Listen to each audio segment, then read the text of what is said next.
Part of the story is a little inappropriate, but I'm going to tell that anyways because my teacher told me that in grade 10.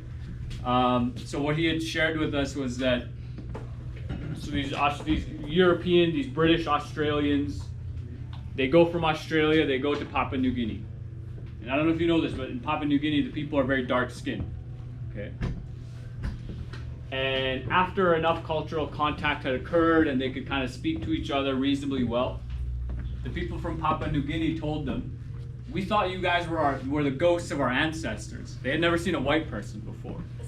So we're like, hey, these people, like our ancestors have come back in like a spirit form. Okay, but they were just regular white people. The other story that's a little inappropriate but is kind of funny as well is, so these explorers, they show up and they're wearing their clothes, whatever. They have belts on, right? And the belt goes around the waist. And they found out from the women later that the women thought that those were their penises that they wrapped around. Yeah. They didn't know what they were looking at. They're like, whoa, what is going on here? Okay, so yeah, there's a lot of different reasons for a monarchy, for a kingdom to say, hey, we need to go out and explore. Right? They want to find new things. They want more money. They want to spread a religion. Those are three of the main reasons, right? What else? Let me quickly skim through some stuff. We'll maybe do like 2 more slides and then we'll wrap up, okay? Now, on that note, particularly like when Columbus set out from Spain, they didn't have that part of the map filled out. All they knew is that, well, there's an ocean down there. And the sales pitch Columbus made to his king and queen was that I will find you a new route to get to India, right? Because they were doing a lot of trade there. So again, if you look at that map, back here, Spain is right here. Right? And for them to get to India, which is down there, they would have to go all the way around Africa. And that's a very long way around. And it was dangerous back then. There's pirates, okay, there's weather storms. You're dealing with different groups of people along the coast of Africa. It could be very dangerous to take your merchant ship, right? All your money invested into this trade, send it for weeks, months by boat. Maybe it gets captured, maybe it gets destroyed, capsized, whatever. So Columbus pitched to his king and queen that I'll find you a quicker route to India. And so, like this point says, like they didn't know that they were going to run into land. That's, from my understanding, that's part of the reason why indigenous people in North America were referred to as Indians, because they literally thought they were in India. Okay. So they run into this massive continent. And then they slowly discover that, well, there's actually a lot of resources here as well.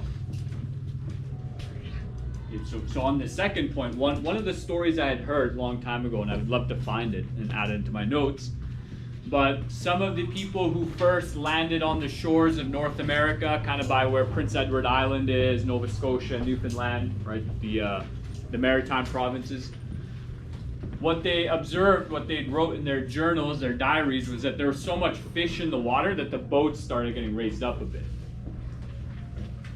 And so back then, food was scarce. Imagine going to a place where there's so much food, you can just reach down with your hand and grab a fish, and now you have dinner. Right? It'd be very nice, especially if you spent a lot of days hungry at sea. Okay.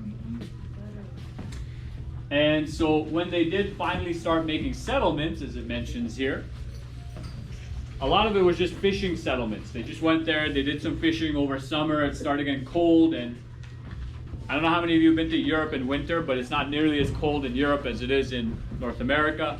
They couldn't handle the winter, so they just leave. Right?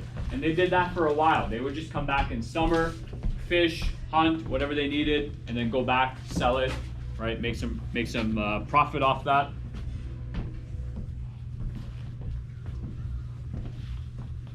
And so, yeah, this just emphasizes some of the trade routes, some of what I was mentioning there. So to get to India or China, you got to travel all the way around Africa, which is a very lengthy route.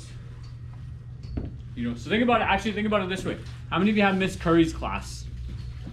Okay, a couple of you. How many of you have, I don't know, Miss Rudiak or Miss Blackburn, right, on the other side of the school? So what route do you take to get there? Right, you walk down the hallway, you go around, right? Oh, you kids go outside? You do, right? You're smart. Okay. How many of you go through the school? I do. Right? It's a long route. You gotta like wrestle through all these grade 9s, some grade 11s and 12s. Right? So before they built the outreach, you could just kind of walk out the back door, right? So that's basically what this route is. It's like, hey, let's find the back door route that's quicker. There's a lot less people when you walk outside, but what's the risk? You can't get back in. Right, you can't get back in. So when it's nice and warm, probably not an issue, but when it's ice cold, might be a risk. Okay, we'll wrap up there. Thank you very much.